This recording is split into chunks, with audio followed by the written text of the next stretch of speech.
देश की सबसे बड़ी मेडिकल प्रवेश परीक्षा नीट यूजी 2026 अब विवादों के भंवर में फंस चुकी है। 3 मई को हुई परीक्षा के बाद अब परीक्षा रद्द होने की खबर ने लाखों छात्रों और उनके परिवारों को गहरे सदमे में डाल दिया है। सवाल सिर्फ एग्जाम का नहीं है, सवाल उन सपनों का है जिनके लिए बच्चों ने दिन रात एक कर दिए थे। क्या अब छात्रों को फिर से वही संघर्ष दोहराना पड़ेगा? क्या महीनों की मेहनत फिर एक नए तनाव में बदल जाएगी? और सबसे बड़ा सवाल, आखिर इसका जिम्मेदार कौन है? गोरखपुर समेत पूरे देश के लाखों छात्र इस वक्त असमंजस की स्थिति में हैं। किसी ने कोचिंग छोड़ी नहीं थी, किसी ने मोबाइल से दूरी बना ली थी, तो किसी ने त्योहार तक छोड़ दिए थे। बस एक सपना था डॉक्टर बनने का। लेकिन अब परीक्षा रद्द होने की खबर ने छात्रों की मानसिक स्थिति को झकझोर कर रख दिया है। कई छात्र ऐसे हैं जिन्होंने लगातार 2-2 साल तक की तैयारी की थी। परिवारों ने फीस भरी, बच्चों पर भरोसा किया और अब अचानक सब कुछ अधर में लटका दिखाई दे रहा है। इसी बीच गोरखपुर के चर्चित कोचिंग संस्थान मोमेंटम बेतियाहाता के फाउंडर्स ने भी इस पूरे मामले पर अपना बयान जारी किया है। उन्होंने कहा कि इस फैसले का सबसे बड़ा असर उन मेहनती छात्रों पर पड़ा है जिन्होंने पूरी ईमानदारी के साथ परीक्षा की तैयारी की थी। उनका कहना है कि छात्रों के भविष्य से जुड़े मामलों में पारदर्शिता और भरोसा सबसे जरूरी होना चाहिए। नीट का पेपर आज कैंसिल कर दिया गया है। 2-3 दिन पहले न्यूज आई थी कि नीट का पेपर जो है राजस्थान में लीक हुआ है, शायद केरल में भी लीक हुआ है, तो जो कि बहुत ही दुर्भाग्यपूर्ण है। बच्चे 2 साल, 3 साल, 4 साल कड़ी मेहनत करके नीट का एग्जाम दे के आते हैं और उनको कुछ दिन बाद मालूम पड़ता है कि पेपर लीक हो गया। ये बहुत ही डिमोटिवेटिंग है, खासकर उन बच्चों के लिए जो बहुत ही सीरियस होकर बहुत मन लगा के पढ़ाई करते हैं और उनको ये न्यूज़ मिलना बहुत ही दुखदायी होता है। आज ही एक बच्चे ने फ़ोन किया और बोला कि वो बहुत डिमोटिवेटेड था। उसका शायद इस बार उसने चेक किया था तो 690 के आसपास नंबर आ रहे थे। हमारे मोमेंटम का ही स्टूडेंट था, तो उसका कहना था कि सर मेरे इतने अच्छे नंबर आ रहे हैं, अब अगली बार टेस्ट होगा कि पता नहीं कैसा आएगा, क्या आएगा। तो मैंने समझाया उसको कि तुम इस परेशान मत हो, तुम इसको एक अपॉर्चुनिटी की तरह लो। मैं बाकी सारे बच्चों से भी कहना चाहता हूँ कि इसको आप एक सेटबैक की तरह ना लें, इसको एक आप अपॉर्चुनिटी की तरह लें। जो भी आपको 1 महीना 15 दिन और भी टाइम मिलेगा उस पर आप मन लगा के पढ़ाई करें और इसको फिर से कह रहा हूँ कि इसको एक मौके की तरह लें। जो भी पिछले टेस्ट में जो गलतियाँ हुई, पिछले नीट के एग्जाम में जो भी गलतियाँ हुई, उस गलती को सुधार करते हुए आप दोबारा नीट का एक अच्छे से एग्जाम दें। डेफिनेटली पिछली बार से आपका बेटर ही होगा। और मैं एनटीए को ये कहना चाहता हूँ कि बार बार ये जो रिपीट हो रहा है, पेपर जो लीक हो रहा है, ये बहुत गलत है, बहुत ही ख़राब है। ऐसा कुछ करना चाहिए कि दोबारा इसकी पुनरावृत्ति ना हो। 2024 में भी लीक हुआ था, फिर से इस बार लीक हो गया, तो ये बहुत ही गलत है। मैं एचआरडी से भी कहना चाहता हूँ कुछ स्टेप ले, ऐसी कुछ संस्था बनाए जो भी नीट का एग्जाम कराए वो पेपर लीक ना हो।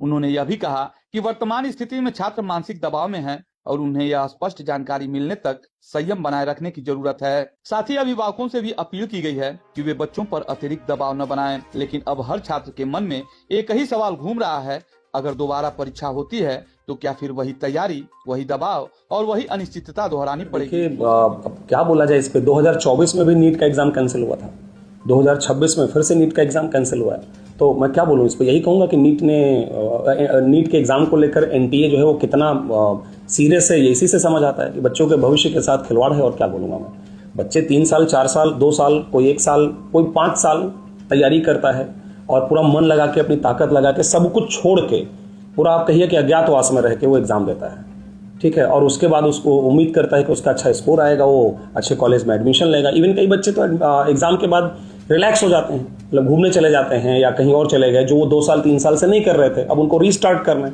फिर से उनको एग्जाम देना है। जरूरी नहीं कि दोबारा से वैसे उनका स्कोर आ जाएगा। तो ये बहुत ही गलत है, मतलब जिस तरह से एनटीए कर रहे हैं, तो ये बहुत ही गलत है। बच्चों पे क्या प्रभाव पड़ा है सर? बच्चों पर जो मानसिक दबाव होता है ना, आप समझिए कि जब बच्चा तैयारी करता है, पूरा तन मन से जो है अपने को एक कमरे में बंद करके 2 साल, 3 साल, 4 साल तैयारी करता है, तो कितना प्रेशर में होता है वो बच्चा ही जान सकता है या उसके शिक्षक जान सकते हैं।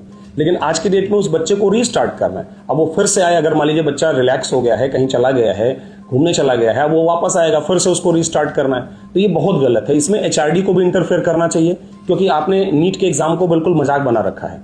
यहाँ बात सिर्फ 1 या 2 बच्चे की नहीं है, सैकड़ों और हजारों बच्चों की भी नहीं है। इस बार नीट के एग्जाम में सर 22 से 23 लाख बच्चों ने एग्जाम दिया है।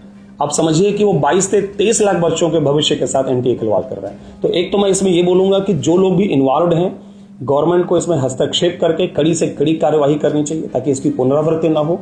और एचआरडी मिनिस्ट्री को भी कहीं ना कहीं हस्तक्षेप करना चाहिए, क्योंकि यहाँ 1-2 बच्चों के भविष्य का सवाल नहीं है, हमारे भविष्य के ये डॉक्टर हैं। तो इसलिए एचआरडी को भी आगे आके एनटीए के साथ मिलकर कुछ न कुछ तो उचित निर्णय लेना चाहिए सर। ये परीक्षा निरस्त होने के बाद जब बच्चे निराश हैं, तो शिक्षक के तौर पे किस तरह से? सर देखिए, मैं तो यही कहूंगा कि जो मोदी जी कहते हैं कि आपदा में अवसर वाली बात, कि नो डाउट ये दिक्कत है, सेटबैक की तरह है, लेकिन आप इसको सेटबैक की तरह न लें, इसको एक अवसर की तरह लें। तो आप ये समझिए कि आपको एक और मौका मिल गया है कि अगर आपका क्लेट से कुछ स्कोर आ रहा था तो आप मेहनत करके अगले 1 महीने में 20 दिन में जो भी आपको एनटीए टाइम देता है, तन मन से फिर से जुड़ जाइए बच्चों। आप बिल्कुल परेशान मत होइए, और जो भी आपका स्कोर आया है उसमें 10 नंबर, 15 नंबर, 20 नंबर जो भी आप बढ़ा सकते हैं कोशिश करिए। स्पेशली वो बच्चे जिनका स्कोर कम आ रहा था उनके लिए तो और भी अच्छा है। दैट डजंट मीन कि मैं ये कह रहा हूं कि एग्जाम कैंसिल होना अच्छा है, लेकिन अब कैंसिल तो हो ही चुका है, तो इसका जो भी हम फायदा उठा सकते हैं उठाएं।